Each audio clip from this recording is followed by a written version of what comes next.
Senator Rabin, you want to give a view for the Senate? First of all, sorry I'm late. Second of all, Buck is here and can do a better job. One of the virtues of being a freshman, or one of the best things is you don't get involved in a lot of stuff they're involved in right now. You can kind of stay under the radar. I just ended up being late because I got wrapped around the axle with a problem I'm trying to work on from one of the joint committees I served on. Yes, I'm running again. I'm proud of what the Senate has done up till this point in my political career, if we can call it that. I'm glad to be part of it. The team is a good team. I think it's evident that the job that we've done is a good job because of the results we're getting. We've talked all along about jobs in the economy. We've stayed focused on that. And virtually every piece of major legislation that has come along has focused in that direction. The results, very low unemployment rates in this state, lower than the national average for a while. Our taxes are down, our personal and corporate income taxes are down. All of the things we said we would do to improve the business climate, we have worked on doing, and I think have been successful. I ran on a platform like that last year. I see no reason to change it this year because I don't think the job is done. I don't think we've gotten all the way there. There are some pieces of legislation outside of that that I think that the coal ash bill that we have right now is as good a bill or as good a way to prevent bad things from happening as there is in any state in the union. We worked very hard on it. It's kind of like I said before, no matter which button you press, everybody in the room's not going to be happy. I know that it won't satisfy everyone, but it's certainly down in the mainstream. It's a doable do. It's easy to create stuff that ain't going to work.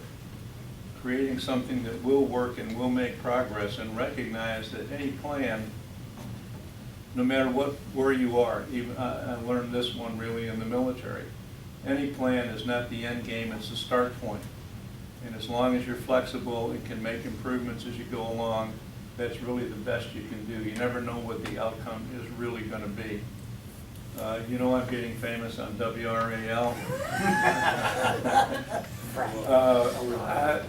Fracking Ron Rabin. Yeah. We love him. It doesn't bother me a bit. What I'm hoping is there'll be so many confused people when they go to the ballot. They say, Rabin, I know that name. Chang, and that'll be it. It's really a shame that let's face the facts. These people, we have $100 million being spent on these ads, the vast majority of which is coming from a weird place called California. I happen to have been on a radio show. I couldn't even see you standing there. Oh, that's all right. You're liable to get hit with one of my. It won't be the first time. On the radio show, I sort of, the guy teed it up for me. He said something about, he called it fracking, y'all call it fracking, I do in a fun audience, but, really we're talking about shale gas exploitation, something like that. But I gave him that line about it coming from California, and I said, that expression, why would we want to do, we don't care how they do it in California. I said, how's it working for them? And he, bang, right out of the chute said, they're bankrupt. That's right. They're bankrupt because they don't have good policy in any direction. The energy policy that we're trying to develop right now, and this shale gas is just the first part to me. There's a strategy involved there that I see that says moving forward with this, and I won't tell you that it's 100% fail-safe. I will say that after 60 years and a million wells being drilled, and us learning all those lessons, there's hardly a way in the world that we're going to do anything that would hurt anybody.